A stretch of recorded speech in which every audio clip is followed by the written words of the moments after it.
Hindi inakala ni Lindsay Custodio na sa kabila ng lahat ng pinagdaanan niya, hahantong pa sa korte ang alitan nila ng kanyang estranged husband na si Frederick Cale. Isang kasong cyber libel ang isinampa laban sa kanya ni Frederick sa Mandaue City, Cebu. Dahilan upang siya'y lumipad mula sa Muntinlupa City patungo sa naturang syudad para dumalo sa preliminary investigation. Sa reklamo ni Frederick, sinabi nitong nilabag ni Lindsay ang batas nang magbigay ito ng isang panayam sa Philippine Entertainment Portal, PEP, noong Mayo 8, 2024. Sa artikulo na isinulat ni Jojo Gabinete, ibinahagi ni Lindsay ang kanyang naging karanasan sa kasal nila ni Frederick noong Mayo 1, 2022. Ayon sa aktres, isa siyang traumatized bride dahil sa mga problemang naganap noong araw mismo ng kanilang kasal. Kabilang na ang umano'y kawalan ng suporta mula sa kanyang asawa at ang biglaang pag-withdraw umano nito ng kanyang pinaghirapang pera. Giit ni Frederick, sinira ni Lindsay ang kanyang pangalan sa publiko nang ipahayag nito ang mga nasabing detalye. Nakasaad sa kanyang complaint affidavit na ang pahayag ng aktres ay hindi lamang mali kundi nakakasira rin sa kanyang reputasyon. Nakakalungkot na ganyan po ang ginawa niya, saad ni Frederick. I am very disappointed. Pero okay lang po because what I have is the truth. Para kay Lindsay, hindi niya inaasahan ang hakbang na ito ng kanyang dating asawa.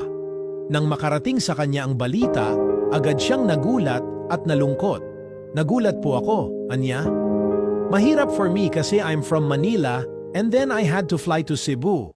Pero I was shocked saka disappointed na ganyan ang ginawa niya. Alam naman niya in his heart kung ano yung nangyari talaga. Ngunit hindi lang si Frederick ang nagsampa ng kaso. Noong Hunyo 2024, nagreklamo rin si Lindsay laban sa kanya sa ilalim ng Republic Act 9262 o ang Anti-Violence Against Women and Their Children Act of 2004. Isinampa niya ito sa Muntinlupa City, ngunit na-dismiss ang kaso. Paliwanag ni Lindsay, hindi ito tuluyang ibinasura kundi dismissed without prejudice, ibig sabihin ay maaari niya pa itong isampa muli.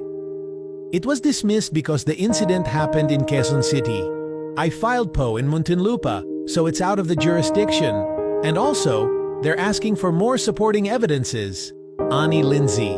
Hindi nagtagal, gumanti si Frederick at nag-file naman ng kasong perjury laban kay Lindsay noong Nobyembre 2024. Ngunit tulad ng naunang kaso, agad din itong na-dismiss. He filed perjury against me because of the VAWC case. Immediately, it was dismissed, paliwanag ni Lindsay.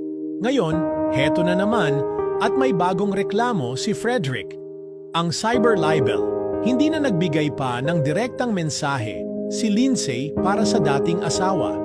Nang dumalo siya sa preliminary investigation sa Mandaue City Prosecutor's Office, inaasahan niyang makikita roon si Frederick, ngunit wala ito. Ayon sa abogado nitong si Attorney Lacambra, kasalukuyang nasa Canada si Frederick. Sa kabila ng mga kasong isinampa laban sa kanya, nananatiling matatag si Lindsay. Hindi man niya alam kung ano ang magiging resulta ng kasalukuyang kaso. Alam niya sa kanyang puso kung ano ang totoo. Para sa kanya, mas mahalaga ang katotohanan kaysa sa anumang akusasyon na ipinupukol laban sa kanya.